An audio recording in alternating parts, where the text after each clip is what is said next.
Okay. Justine Allison. Yeah. You live and work in a beautiful environment, very rural, surrounded by woodland. Would you say that your surroundings have a bearing on how you make and what you make? Yes and no. I think I'm quite an urban-minded person. I'm quite building-centric. I am an outdoors person, but not so much in the sort of, I'm not constantly out. I'm not sort of rather be out in a field than in my studio. So I quite like my urban environment. I like being inside as much as I like being outside. I think what I was informed by, which was obviously where I grew up, which was an urban environment in London. There's so many lines, there's so many things that you see that aren't natural anyway in our sort of natural environment, if you know what I mean. I think it does have a bearing. It's weird though, I'd say my work probably got more linear as I moved to the countryside. But then there are lines everywhere. Yeah. But there's movement, and there's light everywhere, albeit differently coming through. I find where I work in my studio, I have to have a window. I have to be able to look out. I've realised I have to work looking right out, so I need that open. I need that space, and I like seeing the change outside. So yes, it does have a bearing. I probably wouldn't be able to pinpoint it exactly. Did you have your studio base in London? Did you have a window to look out from? I had the doors. It was no railway arch, so it's either the doors had to be closed in the winter because it was freezing, really really cold, and it was a shared space. But that was amazing as well. But there was a courtyard, lots of other makers and artists, and it was a great way to start. I loved it. And when you say you think your work's become more linear, do you refer to the sort of aesthetic, the shape and form of your work, or decoration on your work? I think everything has changed. It's hard to say because actually when I was in London, because when did I move here? 2003. I'd finished college in 1998. So it's not a massive amount of time from finishing college to sort of starting on my path. So it's a hard one to say whether it's because of moving things changed. I think what changed is when I moved, I was able to work full time, or on mostly full time on it, whereas in London I didn't. I was in the studio quite a lot, but I was also working. So those differences, I think, the more time and more headspace. There's less people, there's less everything around. So I'm taking in more of my environment. How about the medium? So you work with porcelain, yeah, and you hand build with porcelain. To those that know ceramic mediums and those that don't, they've sort of recognised some real technical challenges inherent in that. What is it about porcelain that attracts you? It was initially the light, and particularly the one that I use. I mean, when I was at college, I made bone china, and so I was hand building with bone china, which again, not something that you do a lot of. And I really liked it, but it was almost too white. And there was just something about the porcelain, the one that I use, when I started working with it, everything about it felt right, from how I worked with it to the finished firing, the colour of it when it was fired, because I've never used the colour of the clay unglazed is really important, because they can change, and I tried quite a few. And hand building, there's something, I think especially now, it's like having a piece of paper to me. And I can have an idea and I can sort of just do it. So I can roll my clay out. I can roll clay out with my eyes closed and I can feel it. And it's simple to work. There's a lot of technical challenges, especially with the new work. But again, I know the material quite well. So I know when to work, when it's gone too far, when it's too dry, or what I can do with it. But I suppose it's nearly 20 years of hand rolling out clay. That's a long time, really, because I started I was hand building at college. I did a bit of throwing, which I liked. I wasn't particularly brilliant at it. I liked it though.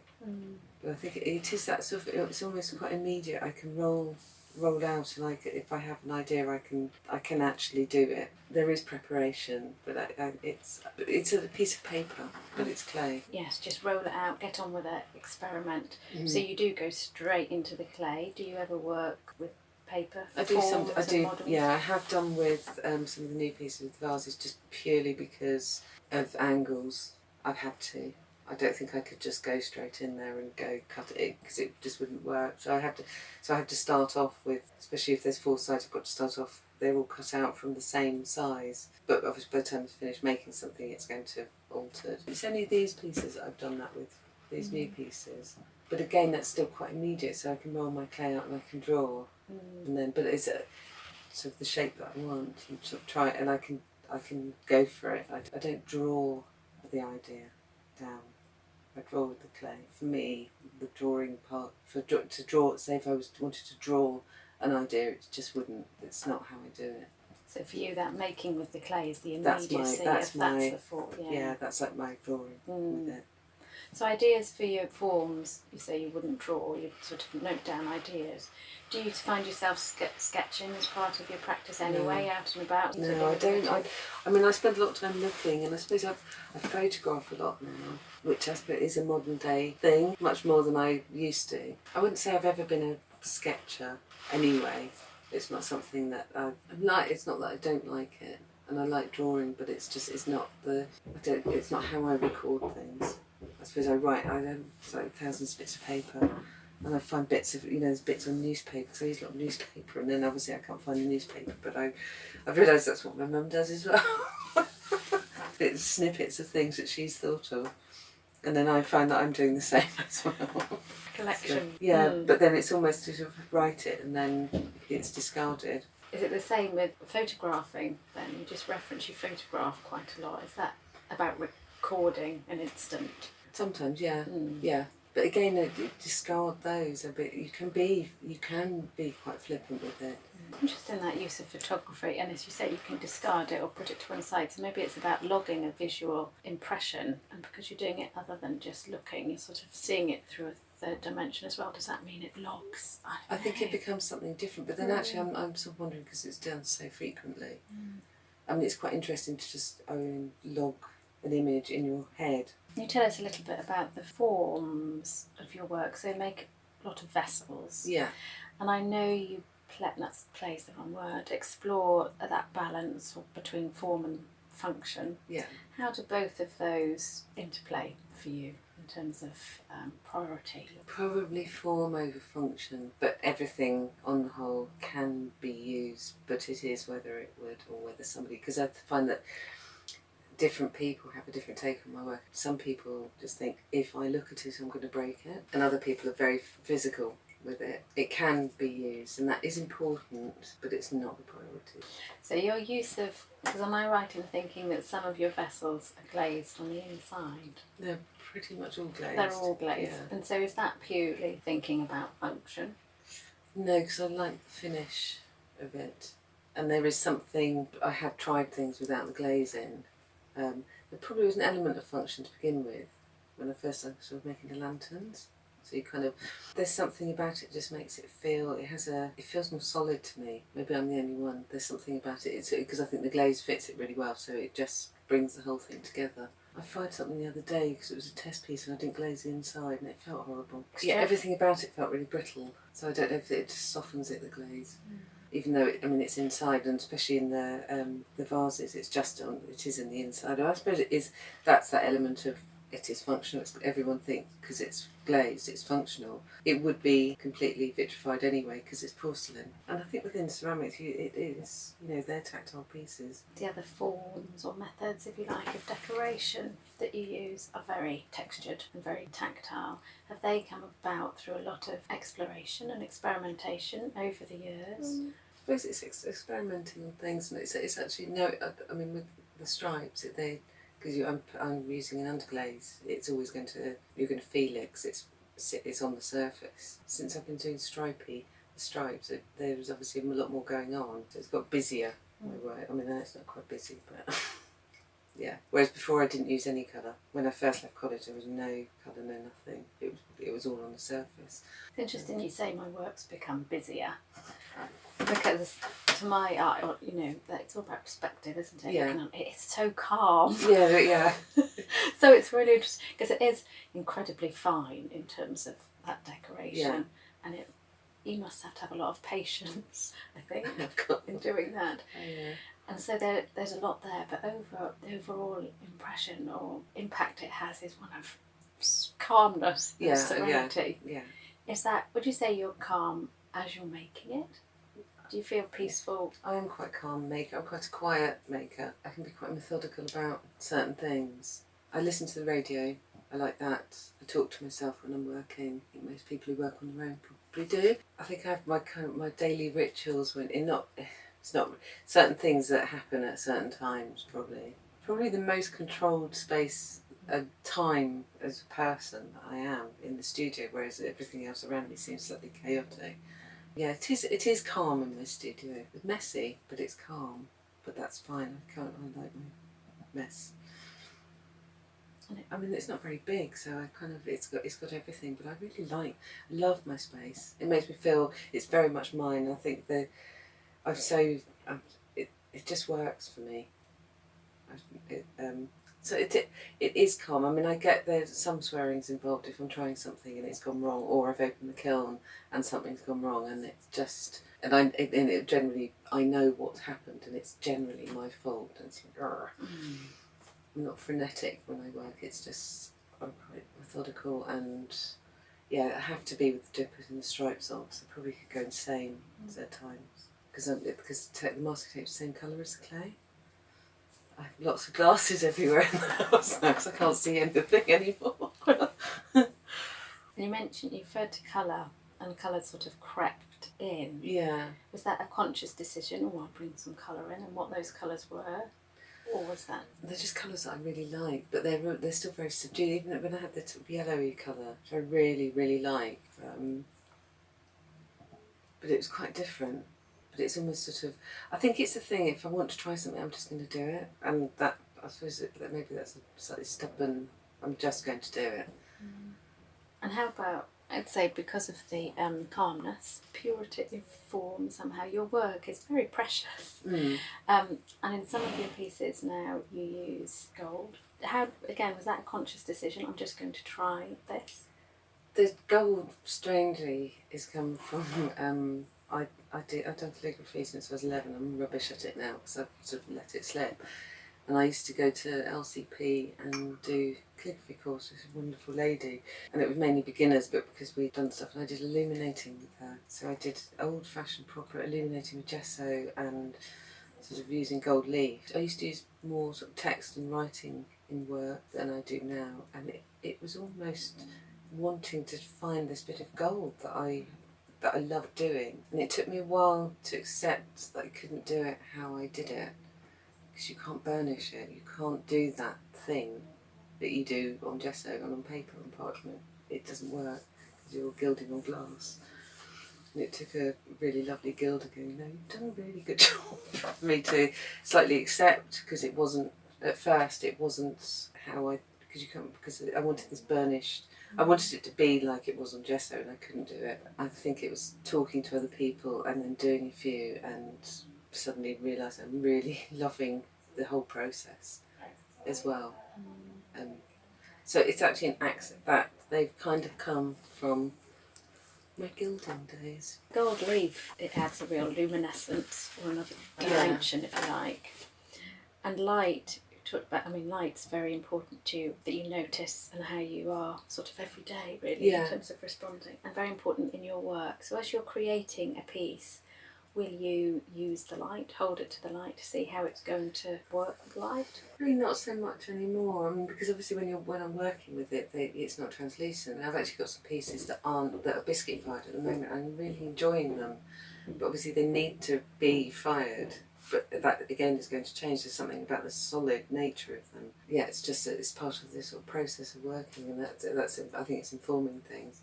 So, but I do have, obviously when I'm making, I do have an idea of where things are, how the light's going to work, because I know how thin it is and where you get sort of light coming through and how they feel.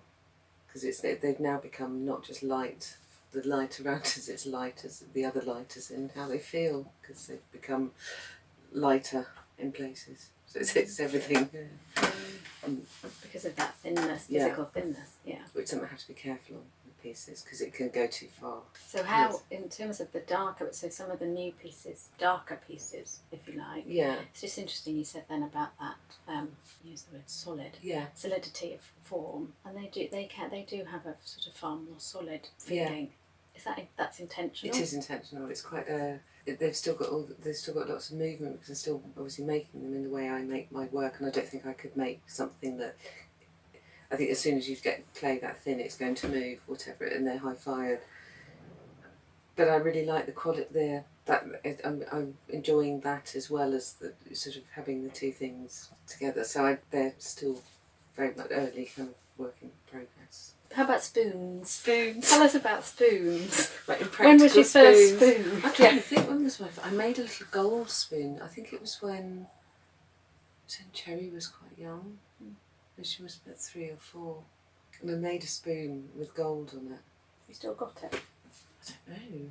I could probably read lots of things into my doing spoons. It is a vessel. It was just, and also they're really funny. I think I've always like whenever I've gone on holiday, so people want to go off to check out fashion shops. I'm like, take me to a market and give me tea towels and wooden spoons, because I like a good quality tea towel and a really nice wooden spoon. So I think that's where it's come. You know, again, it's something that's a practical item, made impractical. And do you use a mould or a template for your spoons?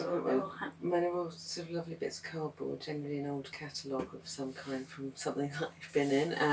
And I've got a wooden spoon, so I just cut them out and I just press it in. I literally just press it in, so I've got the bowl, and then I make little props and I prop it up, because I quite like the handles to be really flat. And then that really sticking up, so it's quite impractical.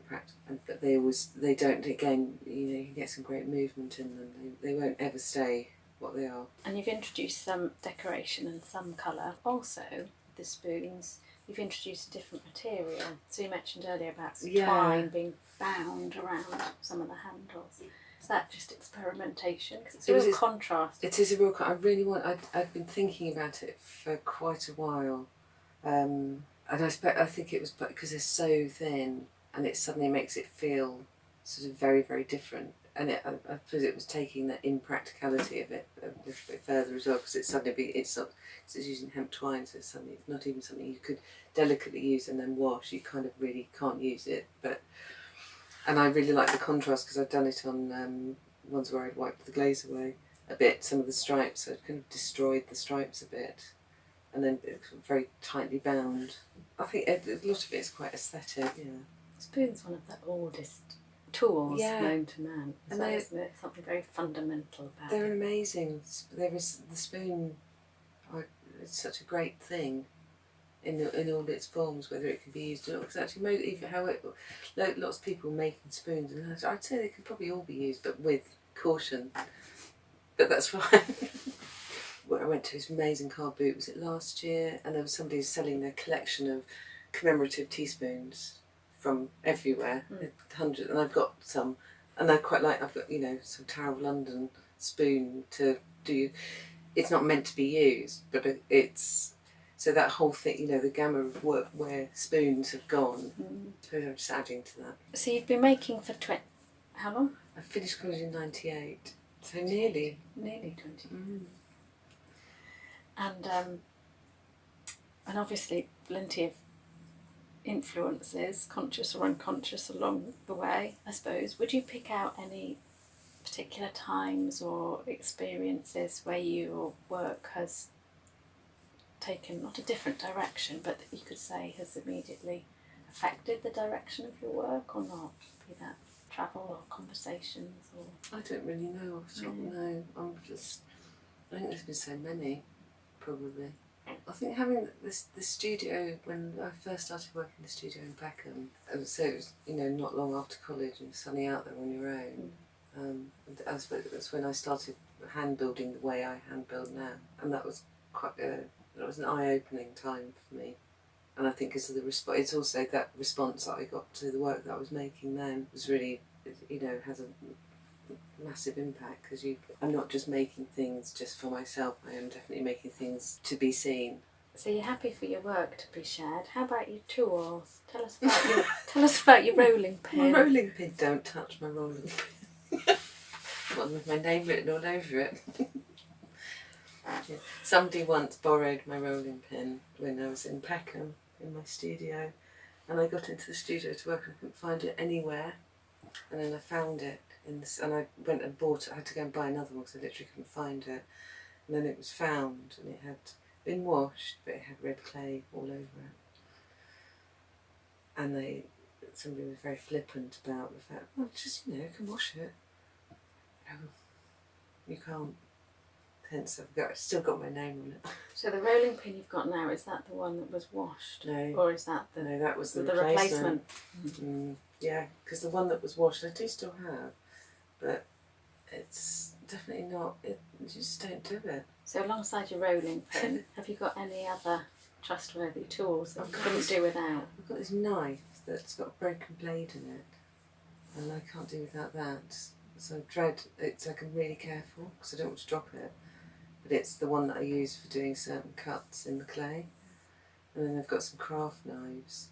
They're really nice and rusty, but again so it's my rolling pin that I use. I've got several different paintbrushes, a craft knife, I've got a scalpel, and I've got several bits of cardboard that are really important as well, that have things written on them, but they are so I don't have a lot, but they're always to my right when I'm working as well, so I don't really OCD, but yeah. I wasn't thinking OCD, I was thinking then ritual. Yeah, it is ritual. I have everything's, I've got my rolling pin, yeah. It's all to this side. I know, okay, I'm right-handed, but it's very much the rolling pin goes here, and then I've got my cardboard there that sits under something else. On the odd occasion that I move things because I need to clean that bit. If I've had a bit of a break over Christmas, there's generally quite a lot of cobwebs around, so I have to kind of carefully de-cobweb it. But I don't really.